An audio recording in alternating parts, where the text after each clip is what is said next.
My question for you all today is kind of a two-parter, so you need to be mindful to not take too long to answer, Josh. Yeah, you're looking at me only. Answer both parts without, Giving four taking answers. more than your fair share of time. All right, I might need to go last then. Yeah, okay. So here's my question. What is the last thing that annoyed you? And what is the last thing that brought you a genuine feeling of joy? Not like the thing you should feel joy from or the thing you're grateful for, but like the last thing that made you actually feel happy in your heart. It's a great question. It is a good question. I got was it from the annoyed internet. as we were. I was genuinely annoyed. I took my son to his outdoor school. Shelves of things. Bellingham, Pacific Northwest thing to say. So I went and I put on his gloves every single time, but they got so muddy and wet last time that we had to flip them inside out. And I could not get the thumb back into the thumb glove part. And I was using a pencil to stab Oh my gosh. into there. I can picture this. And I was Me too. I was so frustrated. Such a and annoyed. specific answer. Well, I mean, last thing that was Yeah, that was literally the last thing I was really annoyed with, and and finally, I just looked at my youngest son. I'm like, Malachi, it's bunchy, but you have to deal with it. It's bunchy. And he puts his head. He's like, Dad, it is bunchy, but I can do it for today. And I'm like, because I tried for way too long to do that. I can do it for today. I love that attitude. It's like one day at a time, Yes, he was great. And then the other thing that gave me genuine joy is I came home last night from work, and it was my son's birthday, and I had decorated before I left, and I had to leave the house pretty early before he woke up, and he came up to me and gave me the biggest hug. He goes, "Dad, I love my decorations." Yeah. So cute. It was very cute. How old did he turn? 7 years old. Oh, wow. I remember when he was born. I do too. Same. That's wild. It is. Wow. I'm trying to think about the joy one. that gives you some insight. Struggling a little. Yeah, Garrett, you are the fastest thinker. Yeah. I know. You always And you have such good answers. yeah. Great job. Thank you. This is what I'm genuinely annoyed by. Compliments. Just kidding. I think actually genuine joy was when we were celebrating Josh the other day and we were all together having just a time to celebrate. Josh got a new job. I don't know. Why were we celebrating Josh? Yeah. Just Josh, why were we celebrating you? I got a new job, and I'm going to be the student ministries director at our church, and so going to oversee middle and high schoolers. So I'll be off the ecclesia staff, which is sad, but I'll still be on this podcast. Yay! So that's fun. So don't fret out there, listeners. Don't fret. He's not going anywhere. But we were doing a celebration and we were just kind of sharing reasons why we love working with Josh. And it was just really joyful to be on our team and sharing that time. So that was the last moment of genuine joy. That was just earlier this week. And then last night I just couldn't fall asleep and I was really annoyed. Yeah. Oh, I hate It was that terrible. feeling. Oh yeah, tough. That was really it. Yeah. All right, I'm going to do this. All right. One answer for each. Great. I'll believe it when The I hear joy one, I mean, I'm going to copy what Molly said because that actually was the last time that was genuine joy. And I'd say the annoyed, I don't remember when it was. I've probably been annoyed before this, but this really stands out to me. I was getting groceries on the way home. May asked me to grab some stuff. I was getting groceries. I had all this other stuff in my hand. I had this tray of teriyaki that I had earlier in the day that was I was saving it for later and I was going to bring it into my fridge. And then as I'm holding all the stuff, it starts spilling out all the teriyaki juice onto my coat and I don't even know it. And I was just walking along outside and then I go and I'm looking, I'm in our apartment building and it's all over me. And I'm like, no. And then some of the groceries fall into my hand. And then I was already tired. I was getting frustrated. I go upstairs And then I like knock on the door because I can't even grab anything of my keys or anything. And I was just like knocking on the door so they could let me in. And May would not answer the door. She called me 2 times to make sure to see if it was me out there. And I couldn't answer my phone. Why couldn't you talk? And I was saying the whole time, May, it's me.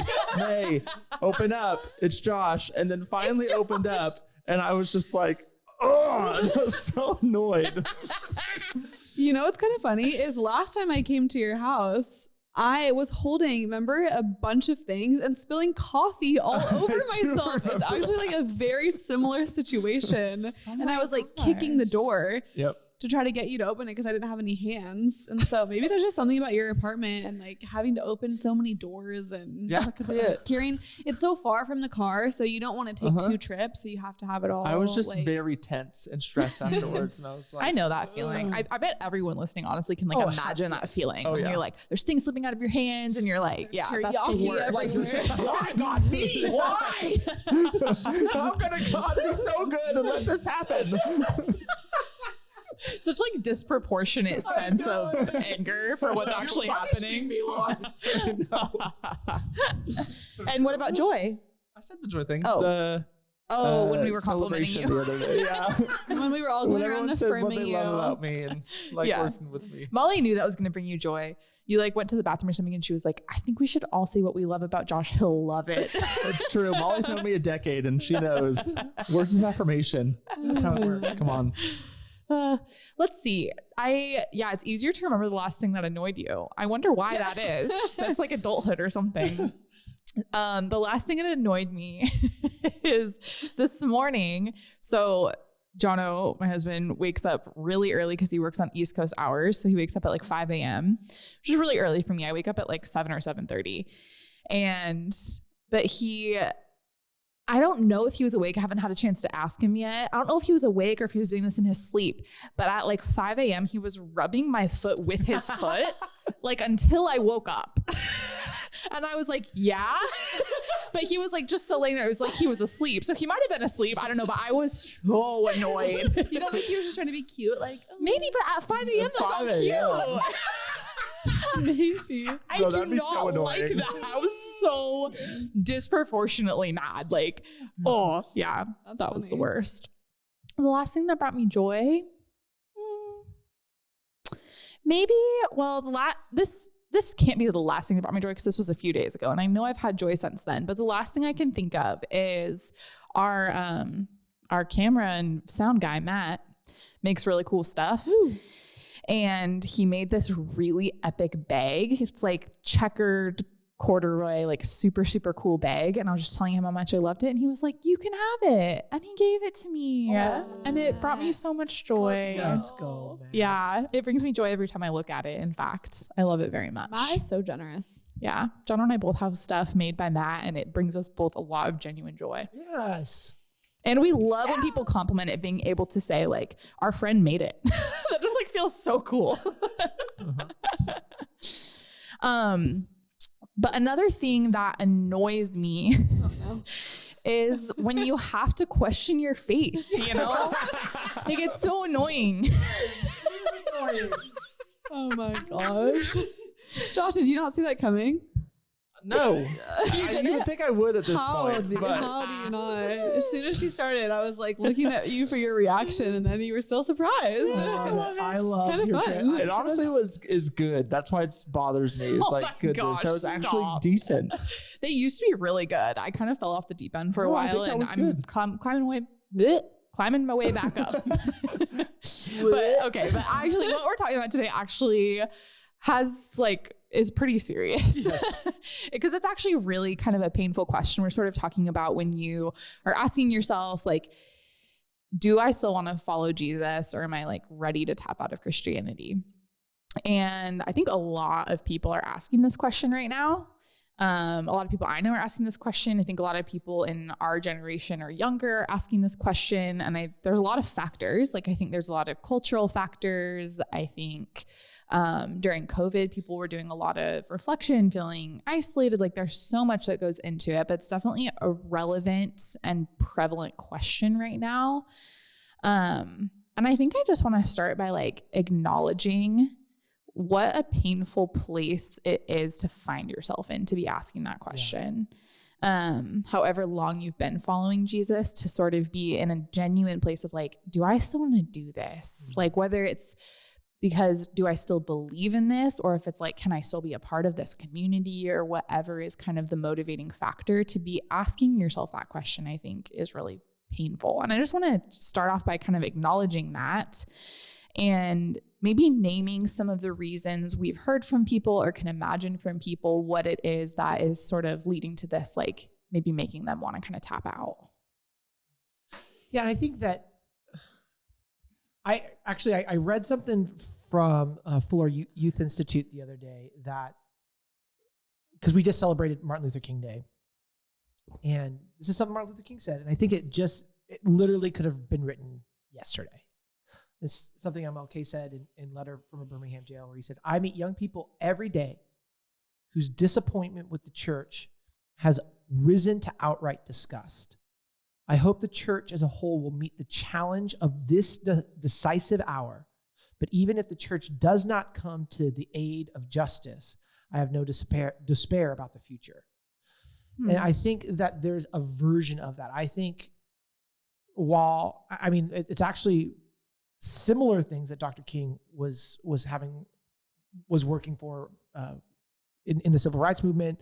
I think that people are seeing levels of injustice at systemic and particular local individual levels.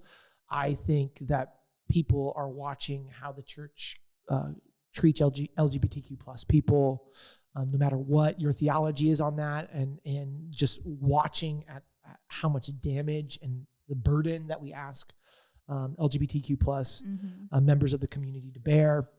Yeah. I mean, there is, we just had January 6th, the insurrection, Christian nationalism. There is just the basic problems of actual faith, like the idea of a transcendent God and praying to someone that you don't see physically in front of you. Is a hard sell and sometimes a hard thing to buy into at times. I think that just people sometimes right now are watching the fruit of what it means to be the church in the West right now, and are having a hard time seeing at least how it's being portrayed on a national stage and the way algorithms are telling us the way Christians are, like that. There's a lot of hurt and damage that's there, and it's hard to get on board with that. And it's easy to want to tap out, for sure. I think too, even as you're listing all of these cultural moments and political conversations, like I think the pandemic is a huge factor.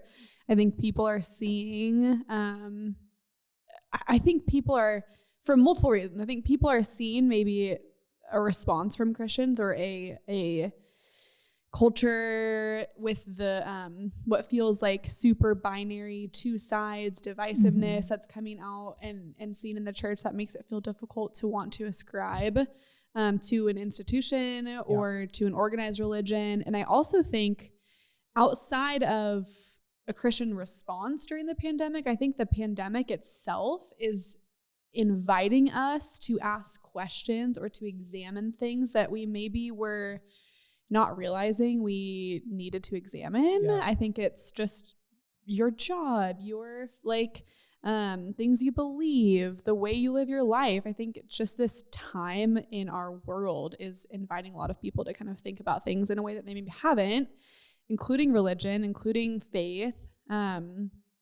And in addition to that, I think a lot of people you mentioned like our generation, where I think for a lot of people, maybe young adult, college age, if you grew up in Christianity, if that's all you know, I think there's a huge kind of question. I don't think this is anything new, but like, what do I want to believe for myself? And maybe I have called myself a Christian, I have followed Jesus, but it feels like it's just a part of my family. It feels like it's just something It's the only thing I've ever known.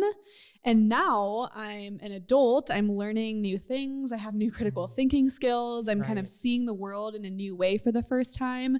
I'm not sure if all that stuff makes sense to me. I'm not sure if I align with all that. And that, I just want to say, can feel so disorienting. Yeah. Totally. Because it is all you've known. And maybe you have like the familial connection aspect as well. You probably have community associated with that, a lot of memories, so we just want to acknowledge how disorienting that can feel and difficult and real, like that experience is for people. Yeah.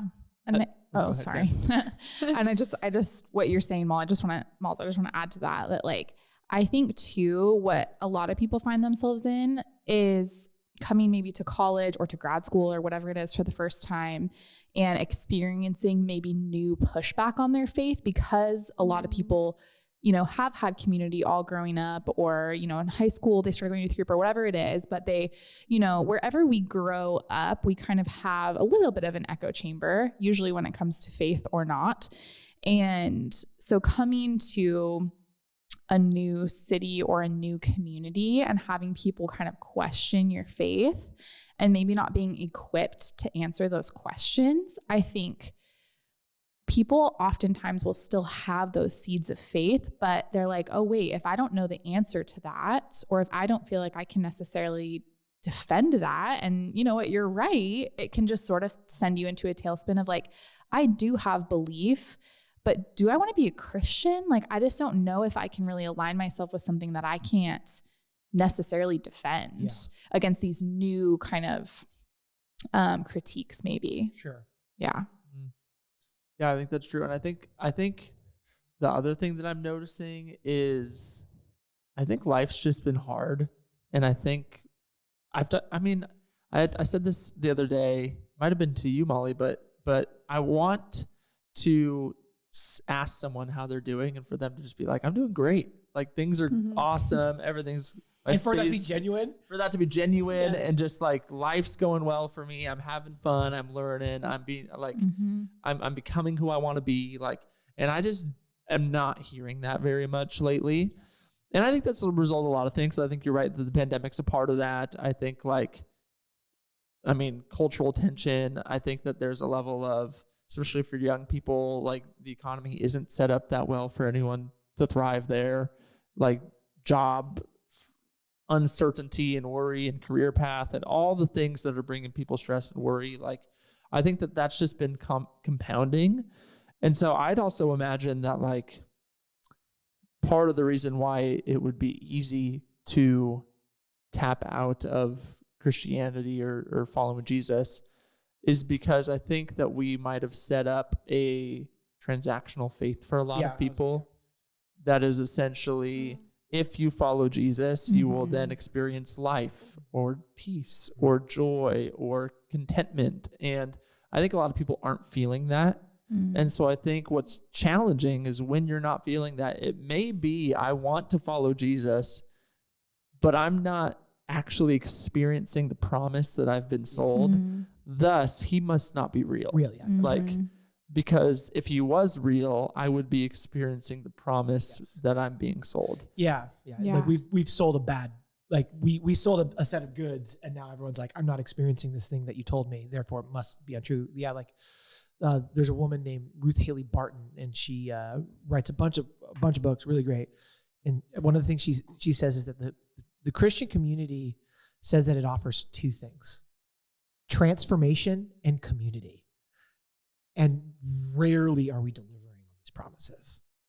And I just think I think that we're all experiencing that right now, that in the midst of the pandemic, community is getting more isolated, and the ability to maintain transformative spaces before the pandemic was hard for the church to do. And now, in the midst of all of this polarization, and it's wildly difficult.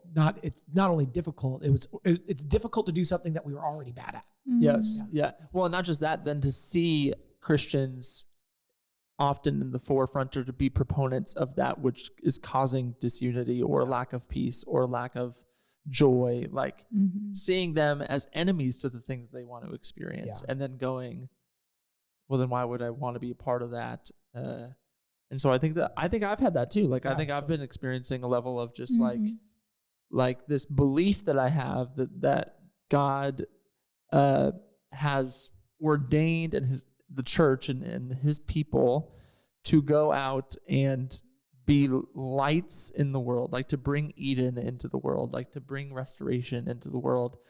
And it's been difficult for my faith the last few years to feel hopeless a little bit about that vision actually happening, like for real. And I've been wrestling with that, and I think that it's been good for me to wrestle with that, but it's also been like my own, like, dang, if that isn't happening, then is the promise true, or is the promise or is God in that, or where are you, God? Is kind of a feeling that I think I've had, and I think a lot of people have had.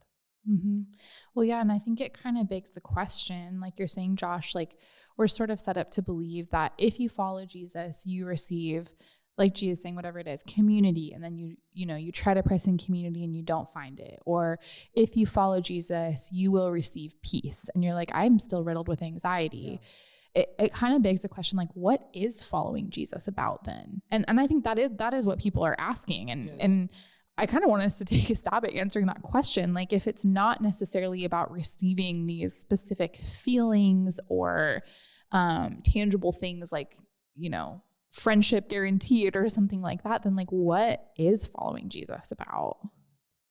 I think for me, what it means to follow Jesus is, I think that, like we've been saying, that it can get easily conflated with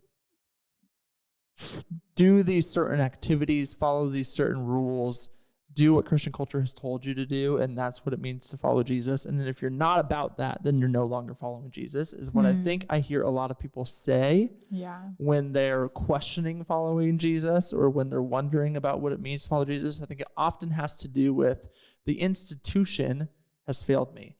And the institution means that I need to tap out.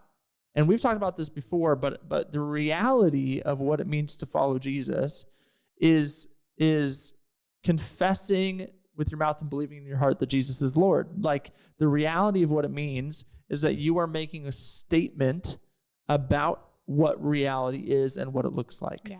And so what it means to follow Jesus is, do you believe Jesus is not just a concept, not an idea, not a feeling that you might experience, not an institution, but is actually the real king of the universe, like is actually Lord? And if you believe that, then what are the implications for him being Lord of your life? Right. And that's what it means to be a follower of Jesus, is then to say, I'm going to follow this ruler, this leader of the universe, of my life. And Jesus says himself, like, you need to die to yourself so that you might find life in me. Like, you, and that's not just like a saying that you see on a Hallmark show or something. Like, it's like a Hallmark. What kind of Hallmark shows are you watching? I feel like I feel like it's just said whimsically. No one says that. Hallmark show. No one says that. Someone on one of our readers, right, our listeners, needs to like make a Hallmark like meme of like the hunky small town guy talking to the big city like girl. Vanessa I was looking for the right word, and it just kind of happened. Yourself. But Boom, roasted. I'm meaning that I just feel like it's said without actually thinking about that statement and what that means. Is it just kind of said whimsically? And so I think that like that Jesus is saying in that meaning is that you actually have to die to yourself being Lord of your life and follow him as the leader of all things, and what that might mean for how you live your life. And so we can say that really simply, but obviously it is conflated with the institutions that exist and with the culture that we're a part of and with the church and all the wonkiness of it. But I think that we do, if we're talking about this conversation of like tapping out of Christianity and the possibility of that, we have to define what it means to even be a Christian and follow Jesus at all. And it doesn't mean I grew up in a Christian family, or I grew up in church, or I heard these certain ideas, and now I don't know if I think them anymore. Like it means, yeah. do you pledge allegiance of your whole self to Jesus being who he says he is? Yeah. Yeah, and I think that if we really defined following Jesus in the way that Jesus himself defined it, which, like when he says like, come, follow me, take up your cross, right? Paul then interprets that in Galatians where he says, I have been crucified with Christ. It is no longer I that live, but Christ that lives in me. Like this is, so I just wish someone, like some good preacher, could have told Jesus to give a better like evangelistic sermon, because that's just not the sermon that we give when we're saying, hey, follow Jesus.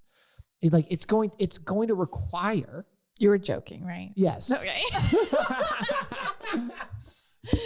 Nobody laughed, and then I was like, wait. I smiled. I just kind of was like, yeah. Okay, great. Yeah, there with you. Just to clarify for our listeners. I think I'm just I so was used to it. Is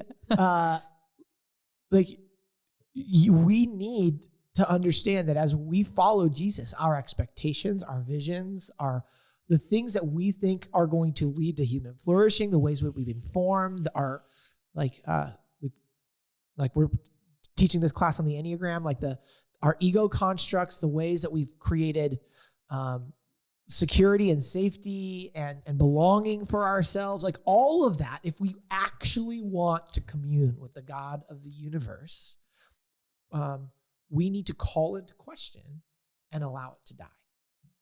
And what's beautiful about that is that what appears on the other side is resurrection, which is like utterly surprising, utterly unknown. But to actually do that also means that we too must die in order to become that which God wants for us. I think, and I think that sometimes what people, if I'm listening to that right now, and I'm just even combating my own thought process. People are like, well, I did that, but there's no resurrection coming. Like there's no surprise thing. It's just hard. It's just difficult. And I don't want that. Like I want my life to be easy and like all of these things. And I completely empathize with you in the midst of that. And I think it's something simply as the evangelical church in the West that we have done is that we have just not prepared the people that we've invited into the Christian faith to understand that you're coming to follow Jesus and you're going to die to yourself. And there is joy that will come in the midst of that. But it also doesn't necessarily mean that it's simple and easy by any stretch of the imagination. Right. Jesus says, I have come so that you can have life and life abundant, like life to the fullest. Like that it's not die to yourself so that you live a life that it feels tortured. It's die to yourself because it is for freedom that you have been set free. Like you've been set free from the weight and the burden of sin and death so that you can experience freedom. But we have the freedom to choose to live in that freedom. And I think what I hear you saying, and it's an interesting thought, is we almost want to acknowledge the, like, how do I say this? The weight of what it means to profess your faith in Christianity. And I think maybe we don't say that explicitly enough. And so if you are feeling like I am about to tap out, or I am trying to figure out if I want to follow Jesus, if I am still a Christian, it's a really, really significant decision to make. It's a significant proclamation to say and to believe and to choose to die to yourself. And it's a high call to live out. So I guess I just want to acknowledge that for people, that it's not just like, oh, just believe this, just say this, just feel that, and just do it. Like, I guess I just want to acknowledge that you we believe that to profess faith in Jesus is to give your entire life, to recognize your whole identity is made in the image of God. It's not just a part of your life. It's not just something that you kind of believe or that you kind of do. We believe that to proclaim faith in Jesus is who you are, who you've been made to be, and a call to like proclaim your entire life under the lordship of Jesus, which is really, really significant. Yeah, that's true, Molly. And what's making me think too is there's an automatic clash with a vision of the good life, like that we live in. And our vision of the good life in middle class white America individualism, like our vision of the good life is one of like easiness and comfort and no conflict and essentially like being prosperous, making money, like being successful, achieving a lot. Like that is the vision that I think Jesus's ministry goes direct, like hits head on, because he proposes a different vision of the good life. Like he proposes a different vision that when we're in the midst of our daily, difficult, trying lives, and we're like, well, it should feel this way, we have to ask ourselves, is that a vision that Jesus gives us, or is that the vision that the world gives us? Because I think that Jesus's vision of the good life actually might feel hard often. Like Jesus gives a vision of sacrifice and service and emptying of yourself and lifting of others up and purpose in bringing good into others' lives, into his kingdom. And there's a different vision of how that circumstantially might look. Like for him and his disciples, it often looked like death and homelessness and pain that they had to experience. But yet at the same time, in that commitment to that vision, Jesus said that they experienced the fullness of life, like, which I think his terms of what the fullness of life means is often different than our terms of what the fullness of life means. And I think his terms are often about this quality, this abundant of like, I am fulfilled, I am satisfied, I'm experience peace, but not in just like a non-conflict sense, but in a wholeness sense. Like, and I don't think that like, that's just if I believe in Jesus and I follow him, I'm going to experience that all the time. I'm not saying that, and I don't want to have it come across as, again, a transactional belief. But at the same time, I do believe that in following Jesus comes the fullness of the abundance of life that we can experience. But saying that doesn't negate the pain and the hardship. And often the things that Jesus said promises you'll experience. Like he says, in this world, you will face trouble. Like, and we've talked about that on previous podcasts, but take heart because he's overcome the world. And I think that for me, I have to cling to that often in moments of wondering what I'm doing or why am I doing this or why, like, what is the why of why I'm following Jesus? And honestly, if we don't have any why, and if it was never that substantiated, then it makes a lot of sense why when shaking occurs, it all kind of tumbles down. I don't want to, I guess we're Christians. We could talk about what's following Jesus is all the live long day. Like this is like the whole point of all of the things. And so I think helping us define what it means to follow Jesus is really important, because there's a lot of ways that we could say this, that we just want to be clear about what it means for us here to say to follow Jesus. I don't know what the varying degrees of versions of that means for the people listening, but this is what we mean by when we say follow Jesus. This is what you would be tapping out on if you're going to walk away from it. And I think there's a couple components here that I think are really interesting. At least to me, that's fascinating. Is that when we proclaimed as Christians that Jesus is Lord in the time that the Bible was written, that was a divisive political statement that literally meant you could lose your life. Because if Jesus was Lord, that means Caesar and Rome was not Lord, right? If you look at coins from the ancient Roman Empire, it literally says Caesar is Lord. So that was a politically charged statement. So when you said those things, when you proclaimed those things, you were making an all-encompassing cultural, ideological claim about the nature of reality. Mm-hmm. When we say right now that Jesus is Lord, I'm going to become a Christian, it's a consumer choice. Yeah. We've been disciplined that if I'm going to take on an identity, it's an expression of my authentic sense of being. Christianity is actually saying, no, if you want your authentic sense of being, die to yourself. Yeah.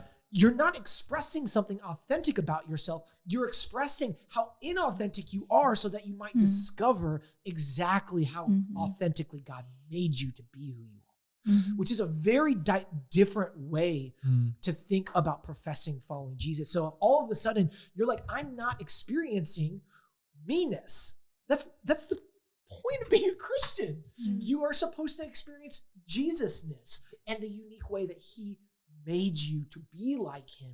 You will find a version of yourself. So I think that that's an important thing. And I think that the second thing is that in the thing that Molly was talking about, like, we think of freedom predominantly as freedom from oppression, freedom from like tyrannical governments or something. And that's how we predominantly understand freedom. And I think there is a version of that idea of freedom in the scriptures, particularly in Jesus. You have freedom from the confines of death.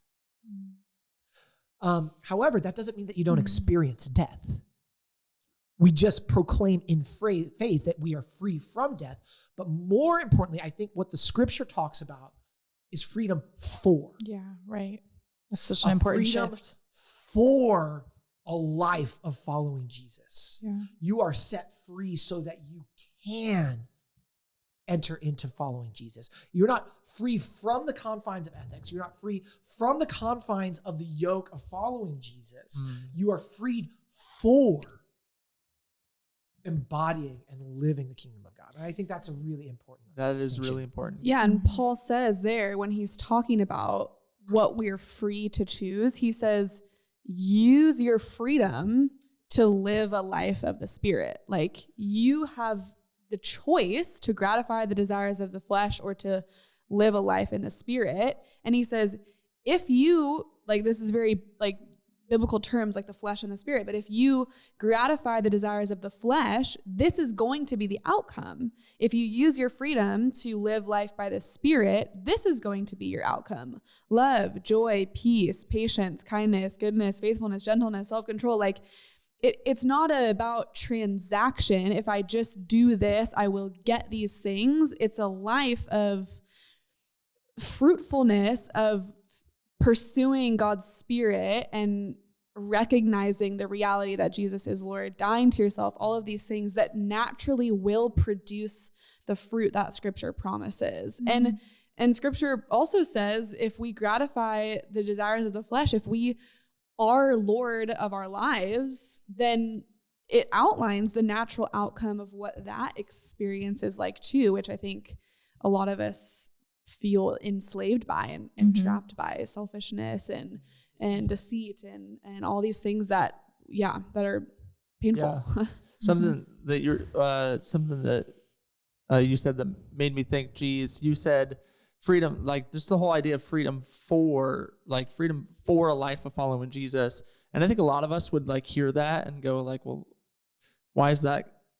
What's in it for me? Like, why is that good? Why is that beneficial? Like, why is that so proclaimed as like this beautiful, wonderful thing?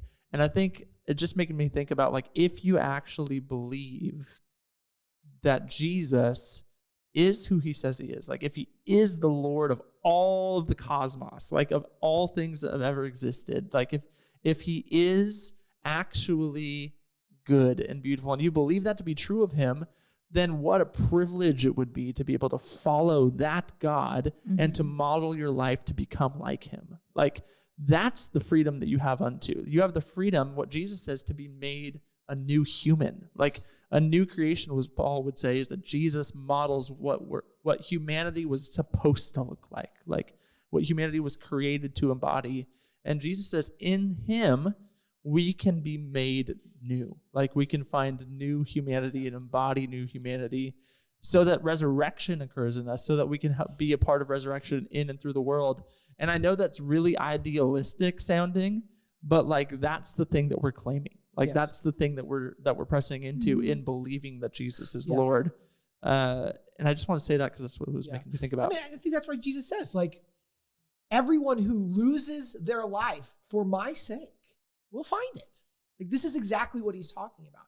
Now, and I think that, at least for me, as I'm thinking through all the things that we're saying, I just want to acknowledge is that part of the exact problem is that the church, a lot of churches in the West have sold a transactional version of Christianity that is being deconstructed. Yeah. And it should be.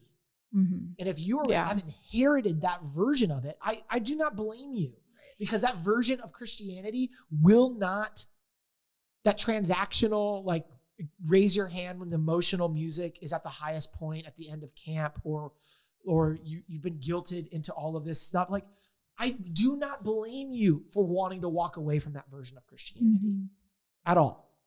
But what we're saying here is that there's a version of following Jesus that simultaneously acknowledges the brokenness, hypocrisy of the church, and allows for a gracious God to be still at work, moving, transforming, incrementally helping people die to themselves so that they might discover that which God has always called them to be in really profound and new, beautiful ways. And none of that still means that it's easy. And none of that means that you still aren't going to have to confront death. Yeah. And I actually want to talk about that more, exactly what you're saying, G. Like, I think kind of the sense of our conversation so far and something we've been communicating is like following Jesus and like claiming Christianity is, like you were saying, Molly, like a huge claim. There's a lot of weight to that. There's a lot of beauty in that, but also responsibility and things to like accept. And it kind of, it takes all of you, like claiming a reality, like you're saying, Josh. Like when you say, I follow Jesus, Jesus is king, that is claiming a whole reality that goes completely against what we, have constructed as the good life, as reality. And so it's a big deal.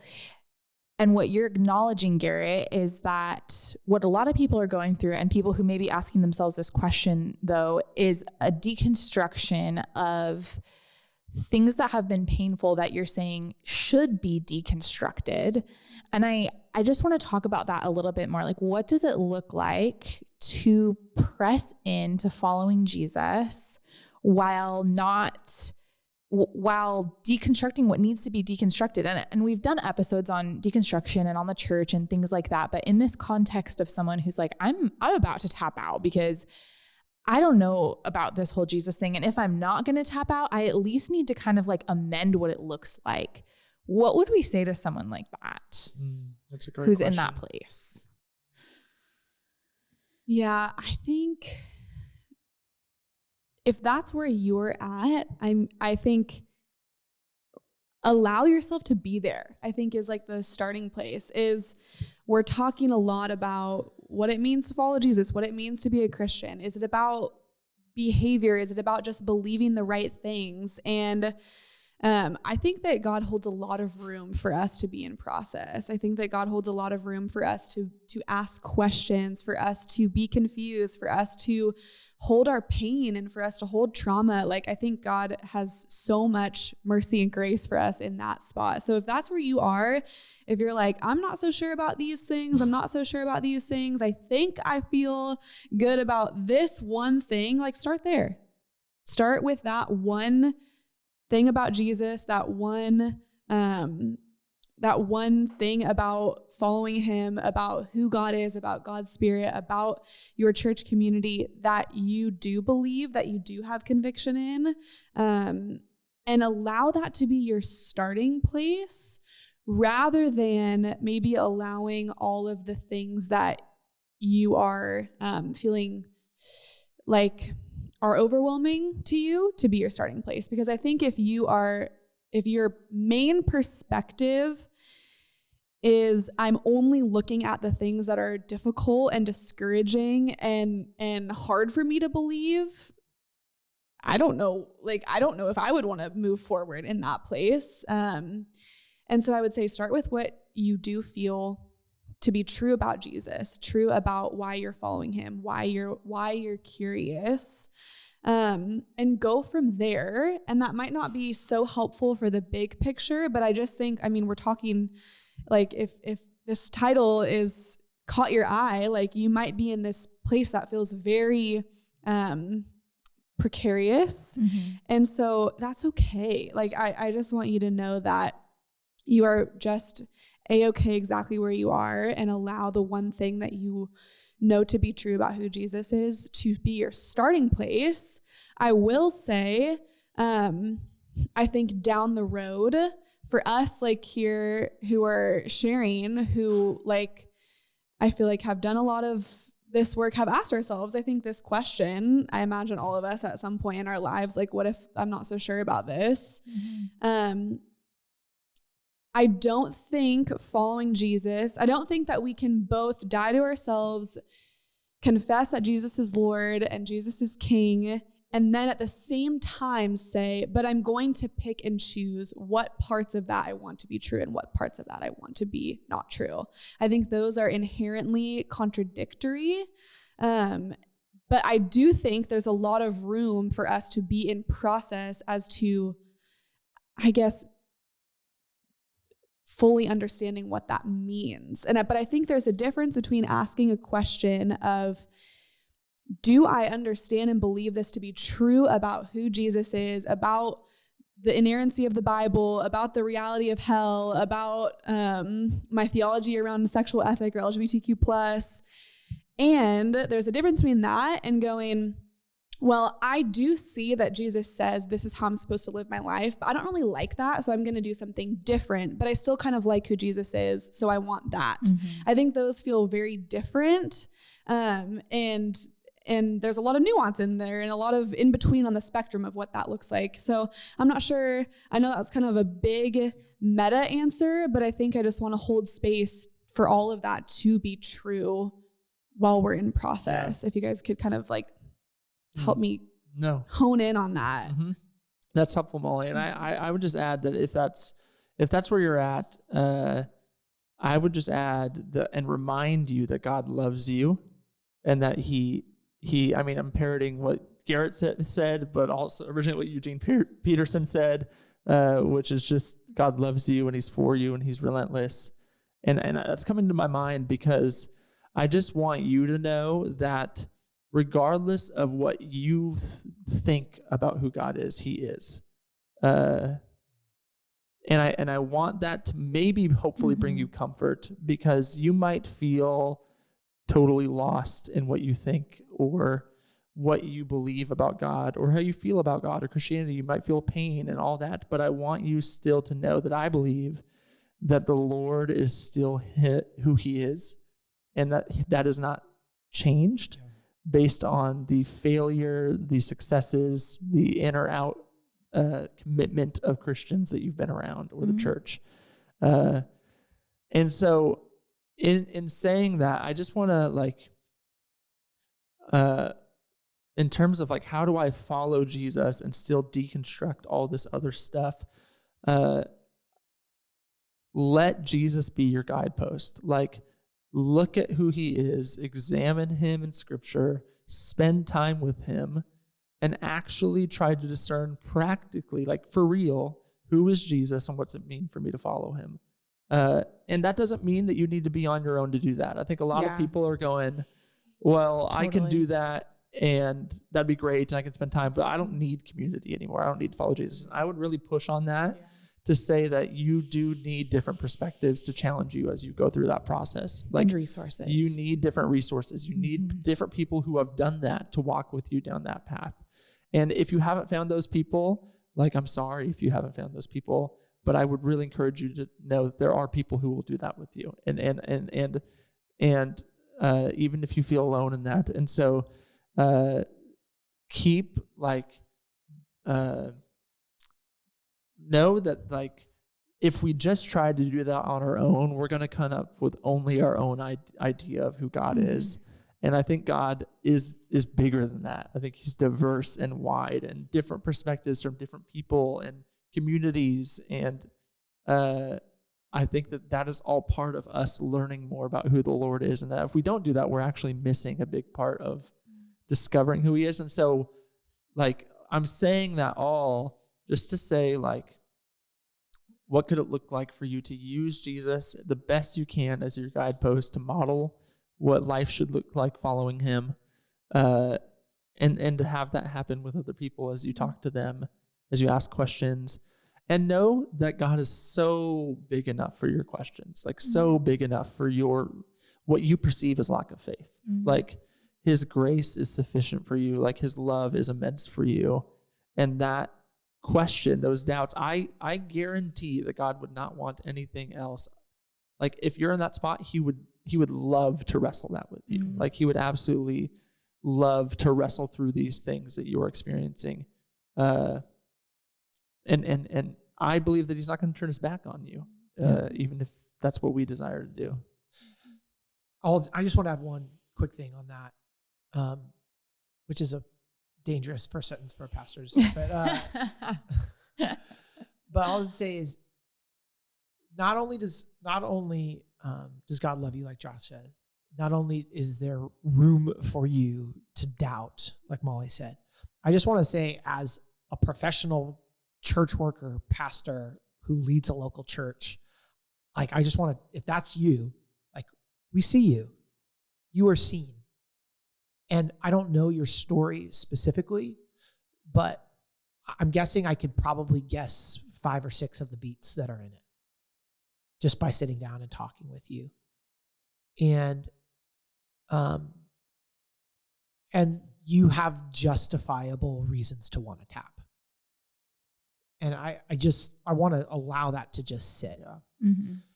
And to say we see, and we I should say, I see, I understand, and I'm also there with you. Me too. As someone that has been working in the church, has had my fair share of hurt and brokenness and frustration of calling people to a higher vision of the kingdom of God, being a person of color, advocating for justice, working with the queer community in Bellingham, and hearing those stories. Yeah, I get it. Mm-hmm. Absolutely get it. Mm-hmm. And Jesus also sees, and I think he also gets it. I think it's the primary reason when he's talking about the speck and the plank is he understands that the primary thing that will stop the witness of his kingdom coming is hypocrisy. People who confess Lord with their, the way Brendan Manning says it, people who confess that Jesus is Lord with their mouth, but then live in a way that is completely contrary to the teachings of the Sermon on the Mount. That is what a believing world finds simply unbelievable. Mm-hmm. That's what Brendan Manning says. Mm-hmm. And so that's what I'd say is that not only do I see you, not only do we see you here, but I think Jesus very much so resonates and understands that the hypocrisy that you've experienced is the thing that will keep not only people that don't know Jesus, but is the thing that is keeping you from that. So I just want to say you're seen. That's it. Mm-hmm. Yeah.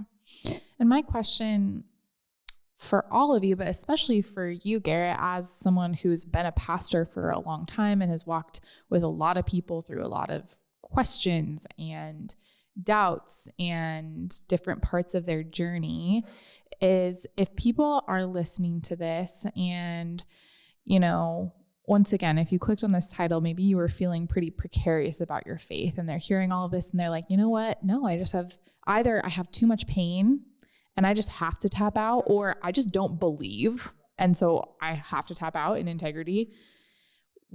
what would you say to them? Like, how would you sort of pastorally guide someone who's not like, what if I want to tap out of Christianity, but like, I am tapping out of Christianity? There's a couple things that I would say. The first one is, you could be tapping out of Christianity today, but you can always tap back in. So that'd be one thing that I'd say is, I think that when we set up the litmus test of faith, and you like raise your hand and you like go to the prayer class, and then like you do the evangelical thing, which I believe in, and we execute, and we have people follow Jesus for the first time at Ecclesia. I actually believe it. The issue is that is a false vision of how conversion works. That most of the stories of conversion in the New Testament aren't stories like Paul, where you have this like transcendent, like, oh my gosh, like things are different and Jesus is talking to me moment. And it's more like conversions like Peter, where gradually over time you follow Jesus, and then you deny Jesus, and then you follow Jesus some more, and then you deny Jesus. Like this is like, that's more so what it is. So I just want to simply submit also that you might not be identifying as a Christian right now. That doesn't mean that you're not still following Jesus, and that's okay. Like, and that would be the first thing I'd say. The second thing I would say is, if you are really tapping out, I just want you to really wrestle, particularly with the ramifications of the things that you're saying and thinking, because I don't necessarily, I want you to consider that you have been formed by the ethics and vision of Jesus in ways that you probably don't realize. And if you're tapping out on the Jesus way of life, it becomes very difficult, in my estimation, to maintain certain versions of the ethics and justice of the kingdom of God without a transcendent Savior that enters into its own brokenness to receive the brokenness that we all inhibit and offer a way of pathway for forgiveness forward to do something as radical like loving your enemies. The ability to maintain visions of caring for yourself, taking Sabbath rest in ways that aren't just ultimately undermined by capitalist notions of more production. So if you're walking away from Christianity, there are things that you have been formed in ways that you believe and you think about the world, visions of justice and equality that came exclusively from Jesus. And I'm not saying that you can't find those visions in other ethical forms. I'm just saying that you can't have your cake and eat it too. That appealing to certain versions of Jesus in order to attribute to versions of like your own self-care or your own versions of what you feel like the good life is, really then you're appealing to a person, if you don't actually believe in Jesus, that is ultimately either lying or is insane. And that's so like if he's lying, then why would you ever want to parrot anything? A liar that's deceived most of the world at one point or another into following his lie, or he's like, why? Like he was actually crazy, and there's nothing against crazy people. Like Jesus needed a therapist. He doesn't need a church. And those things are fine, but like then you really wrestle with that. Like Jesus is a very problematic figure then. Mm. Like I remember having this conversation with someone that did walk away from their faith. He's like, well, I like the Jesus that's like, socialist revolutionary Jesus. I'm like, why? He was bad at it. He got killed. Like he wasn't a good revolutionary in the way that we think about as revolutionaries. The only reason Jesus is revolutionary is because he rose from the dead. And if you take that off the table because it's like wildly improbable, which it is, then he's was a really bad revolutionary. And so that's the thing that I'd say is that Jesus offers a comprehensive way of life. And it's riddled with hypocrites like me. And I hope that, and I think Kenna says this to me frequently. She's like, you might have actually a deconstruction of church methodology, and thank God, like you should definitely do that. But my gut is most likely you hold really orthodox beliefs about the kingdom of God. And the thing that you are frustrated at and tapping out on is most likely, not everyone, but most likely the hypocrisy of the people that say they follow Jesus, but just can't. And in order to justify certain visions of the way outside of the witness of that people, you might be looking at different ideologies and theologies and visions of that. And that's also okay. But to root all of that in the deity of Jesus is highly important for the Christian worldview. And so if you're going to walk away from Jesus, you're going to have to root those things in alternate forms. That's what I'd say. And that's okay, because there's lots of them. And I would love better atheists. And so I think that so you could have better arguments. Yeah, well, if you want, like, I would love to have better atheist friends, because sometimes I'm just really uninterested in their versions of atheism. Do you guys want to add anything onto that, or do you feel like Garrett kind of summed it up for you? I think my only thought is you don't have to know what you believe to engage. We can only speak for our own community here. Like, we lead a church community, and we have a high value for making space for people who are in process and who are trying to figure out what they believe. I know that might not be your experience everywhere, and I know that we don't do that perfectly. But we see you, like Garrett said, and we want you to know that you can come, you can ask your questions, you can be yourself, as you're trying to figure out if you want to surrender to the lordship of Jesus. And I hope that wherever you find yourself, that you have a place or a person or a group of people where you can be yourself, where you can engage, even if you're not sure what you believe, because this can be really isolating.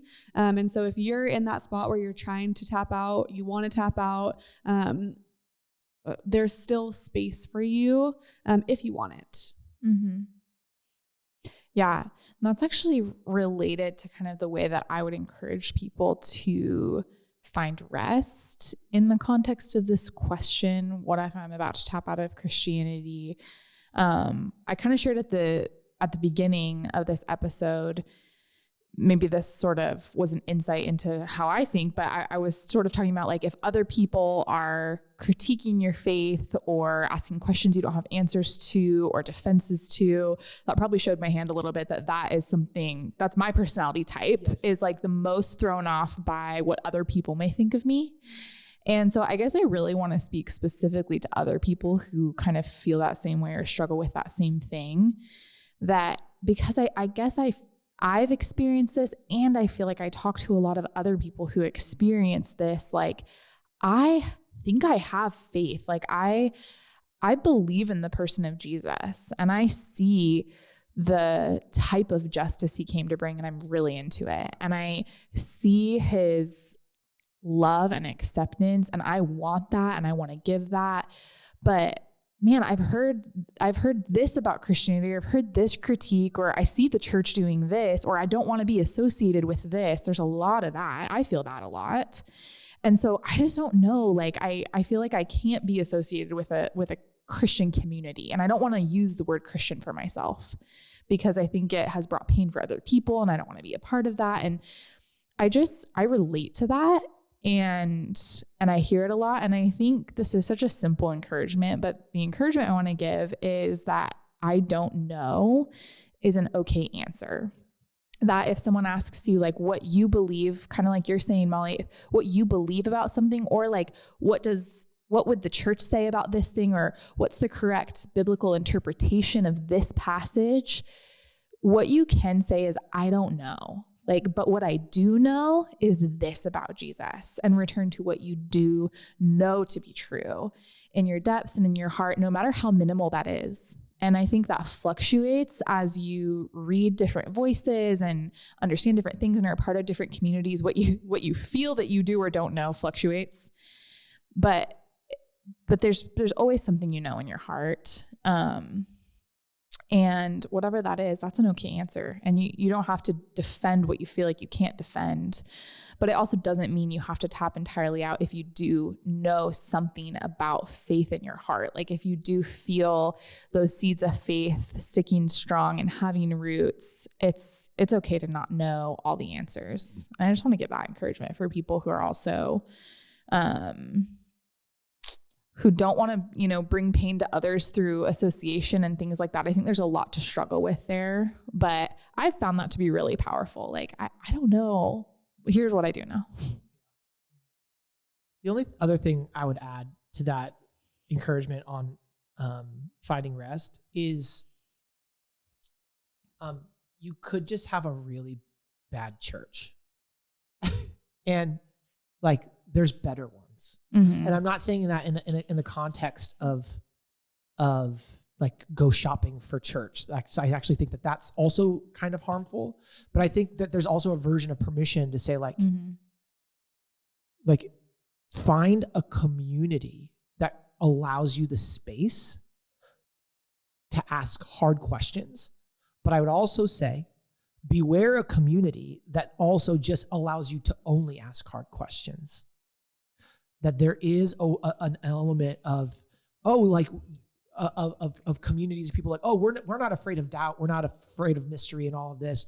And you get in and like, no one tells you what to believe at all about anything. The only way to have actual conversation about things is for people whose like, honestly, their job and their role and the calling that they have in their life is to help shepherd and steward people to have a conviction. Now, you might disagree with that conviction, and that's okay. Mm-hmm. But like, there are spaces that you can disagree with really core things and still be in community with one another. And so that would be the thing that I would encourage you into is like, have permission to find a new community, but also beware of a community that doesn't actually form you because the leadership of that community is just okay letting you live in the nebulous, like discern it with your own resources. And then also buy into a community where everyone is different, and that's really okay. Mm-hmm. Like not just in like, and being able to say like, we actually disagree with this. And that's all right. Mm-hmm. Because we look at the scriptures, we wrestle with them in really profound ways, and we just literally come down in different spots. Mm-hmm. Yeah.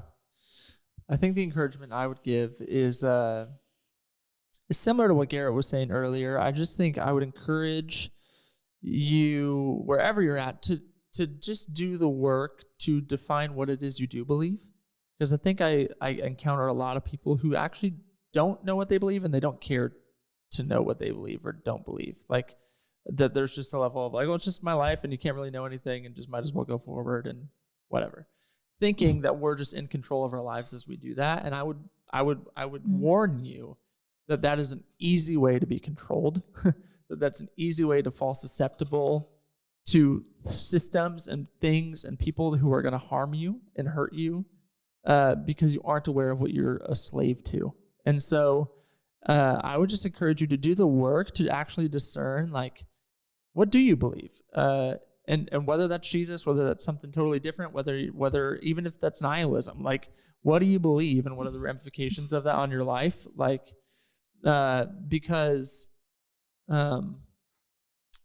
putting in, like, everyone has faith in something, even if they don't realize what they have faith in. Like, everyone is acting on a system of belief to organize and order their life and of how they treat people, of how they run their own ways, and it's really, I think, important to be aware of what that system is. And I would hope that through that discernment, you would find that Jesus is the best system for you. Because I do believe that he's real, like he's reality and not just an ideal or system that would be beneficial to you, but even that in his reality, it's good, because I also believe that it's like the best thing that you could possibly experience.